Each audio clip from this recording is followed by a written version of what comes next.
像这些38左右直径的手表，对于小腕周的表友来说呢，算是比较友好的。现在人们买东西啊，都喜欢大一点的。你看现在电车啊，造的一个比一个大，手表呢也是大直径的比较热门。车大一点呢，可以理解啊，比较宽敞，大多数人呢都比较喜欢。但是呢，手表直径大一点，并不一定适合自己佩戴。前两天呢，就有表友啊，他的腕周比较小，就跟我一样160左右，很难选择。还好呢，有万里在给他淘了一只新款的38直径的海马150，我们一起来看一下。这是目前市面上最新款的海马150，它的表盘纹路啊是这种横纹的，老款之前讲过，它的表盘纹路啊是这种竖纹的，是吧？跟目前主流的41直径的海马150比起来呢，虽然直径啊只差3毫米，但是视觉上是相差特别大的。像这种38直径的160左右腕周的表友啊，佩戴起来是比较合适的。接下来我们看一下这只手表，注意看它表盘的这道横纹啊，有几道比较深，有几道比较浅，在不同的角度上看呢，它的视觉效果是不一样的，丰富了整个表盘的一个层次感。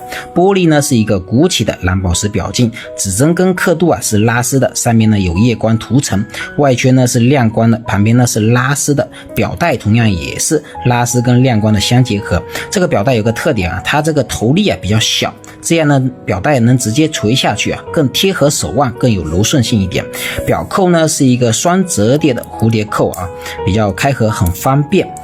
可能有些表友会有疑问啊，为什么这只表品相这么旧啊？是不是万里淘一个比较破的手表？其实不是啊，佩戴过手表的表友就知道啊，手表戴过1年半载啊，它的品相就是这样子的啊。市面上98、99型的二手表啊，它就是经过抛光翻新的。以万里的技术呢，一会儿啊抛光翻新以后啊，也能达到99型的一个程度啊。万里主打是一个实打实啊，把原始品相展现给表友观看。看一下背面，它是一个背透的设计，可以看到机芯啊，150米的一个防水，机芯呢是欧米茄自产的8800机芯，但是同款41直径的手表它采用的是这个8900机芯啊。很多人说8900机芯比8800机芯来得好，其实呢我觉得都是差不多的，同样呢都是至臻天文台认证，硅油丝高丝防止，机芯打磨的纹路啊也是差不多，只是说8800机芯它直径比较小，多装载于直径小的手表上面。在我个人看来呢，两个机芯啊其实都差不多，走时稳定精准，故障率呢也很低啊，